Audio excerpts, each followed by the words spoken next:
ನಮಸ್ಕಾರ ಬೆಂಗಳೂರು. ನಾನು ನಿಮ್ಮ ಶಿವಶಂಕರ್ CNK ಮೀಡಿಯಾದಿಂದ ಮಾತಾಡ್ತಾ ಇದ್ದೀನಿ. ಇದು Magadi road Dasarahalli sky walk. ಸುಮಾರು 2 ವರ್ಷ ಆಯಿತು ಈ ಸ್ಕೈ ವಾಕ್ ನಿರ್ಮಾಣ ಆಗಿ. ಆದರೆ ಇಂದು ಇಲ್ಲಿನ ಸ್ಥಿತಿ ನೋಡಿ ಜನರು ಇದರ ಮೇಲೆ ನಡೆಯೋದಕ್ಕೂ ಹೆದರುತ್ತಿದ್ದಾರೆ. ಕೋಟಿಗಟ್ಟಲೆ ಜನರ ತೆರಿಗೆ ಹಣ ಖರ್ಚು ಮಾಡಿ ನಿರ್ಮಿಸಿದ ಈ ಸ್ಕೈ ವಾಕ್ಗೆ ಇಂದಿಗೂ ಯಾವುದೇ ನಿರ್ವಹಣೆ ಇಲ್ಲ ಕಣ್ರಿ. ಸರ್ಕಾರ ನಿರ್ಮಿಸಿತ್ತು ಜನರ ಸುರಕ್ಷತೆಗೆ. ಆದರೆ ಇಂದು ಅವ್ಯವಹಾರದ ತಾಣ ಆಗಿದೆ. ಸ್ಕೈ ವಾಕ್ ಮೇಲೆ ಬಾಟ್ಲುಗಳು, ಕಸದ ತುಂಬು, ಲಿಫ್ಟ್ ರೂಮ್ನಲ್ಲಿ ಅಸಭ್ಯ ವಸ್ತುಗಳು ಬಿದ್ದಿವೆ. ಕೆಲವರು ಚಾಪೆ ಹಾಕಿಕೊಂಡು ಹಗಲಲ್ಲೇ ಮಲಗಿರ್ತಾರೆ. ರಾತ್ರಿ ಟೈಮ್ನಲ್ಲಿ ಏನಾಗುತ್ತದೋ ಕಲ್ಪನೆಗೂ ಬರೋದಿಲ್ಲ. ಜನರ ಸುರಕ್ಷತೆಗೆ ನಿರ್ಮಿಸಿದ ಈ ಸ್ಕೈ ವಾಕ್ ಈಗ ಜನರ ಭಯದ ತಾಣವಾಗಿದೆ.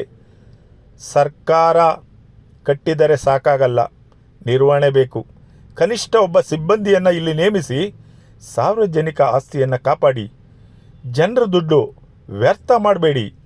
ಯೋಜನೆಗಳ ಹೆಸರಿನಲ್ಲಿ ಲೂಟಿ ಮಾಡಬೇಡ್ರಿ ಶಿವಕುಮಾರ್ ಅವರೇ, ಲೂಟಿ ಮಾಡಬೇಡಿ. ಇದರು ಜನರ ಹಣ, ಜನರ ಹಕ್ಕು. ಕಷ್ಟಪಟ್ಟು ಕಟ್ಟಿರ್ತಕ್ಕಂಥ ಟ್ಯಾಕ್ಸ್ ದುಡ್ಡಲ್ಲಿ ಕೋಟಿಗಟ್ಟಲೆ ಖರ್ಚು ಮಾಡಿ ಈ ಸ್ಕೈ ವಾಕ್ ಬ್ರಿಡ್ಜ್ ಮಾಡಿದ್ದೀರಲ್ಲ, ಯಾರಿಗೂ ಉಪಯೋಗ ಆಗ್ತಾ ಇದೆ ಸ್ವಾಮಿ? ಯಾರಿಗೂ ಉಪಯೋಗ ಆಗ್ತಾ ಇದೆ? ಅದ್ರ ಬದಲು ಇಲ್ಲಿ ಅವ್ಯವಹಾರದ ತಾಣ ಆಗಿದೆ. ಹಗಲೊತ್ತಲೇ ಇಷ್ಟೊಂದು ರಾಜಾರೋಷವಾಗಿ ಕುಂತ್ಕೊಂಡು ಕುಡಿತಾರೆ ಅಂತ ಹೇಳಿದ್ರೆ ರಾತ್ರಿ ಟೈಮ್ ಇನ್ನೆಂಗೆಲ್ಲ ಆಗ್ಬೋದು?